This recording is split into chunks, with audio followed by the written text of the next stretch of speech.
ಮುಖಂಡರು ನಮ್ಮ ಸೀರಣ್ಣ ಆಗ್ಬೋದು, ಗಂಗಾಧರ್ ಆಗ್ಬೋದು, ಆನಂದ್ ಆಗ್ಬೋದು, ಮಂಜು ಆಗ್ಬೋದು, ಅಣ್ಣ, ನಮ್ಮೆಲ್ಲ ಹಿರಿಯರಾಗ್ಬೋದು, ನಮ್ಮ ಕೃಷ್ಣಪ್ಪಣ್ಣ ಆಗ್ಬೋದು, ಪ್ರದೀಪ್ ಆಗ್ಬೋದು, ಇವರೆಲ್ಲರನ್ನು ಕೂಡ ನೀವು ಆಶೀರ್ವಾದ ಮಾಡಿ. ಮುಂದೆ ಖಂಡಿತ ಕೂಡ ನೀವು ಆಶೀರ್ವಾದ ಮಾಡಿದ್ರೆ ನಾನು ಅವರ ಬೆನ್ನಿಗಿದ್ದು ನಿಮ್ಮೂರಿಗೆ ಇನ್ನಷ್ಟು ನೀವು ಕೇಳುತ್ತನ್ನೆಲ್ಲ ಕೂಡ ಮಾಡೋದಕ್ಕೆ ತಯಾರಾಗಿದ್ದೇನೆ.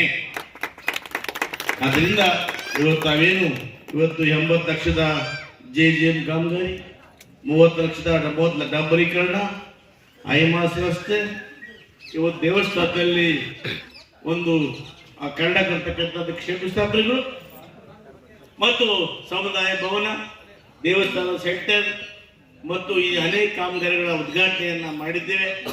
ಈ ಮಾಡತಕ್ಕಂಥ ಎಲ್ಲ ಮುಖಂಡರು ಒಳ್ಳೆಯದಾಗಲಿ ಅಂತ ಹೇಳಿ ತಮ್ಮೆಲ್ಲರೂ ನಮಸ್ಕಾರ ಮಾಡಿ ನನ್ನ ಮಾತನ್ನು ಮುಗಿಸ್ತೇನೆ. ಜೈ ಹಿಂದ್, ಜೈ ಕರ್ನಾಟಕ.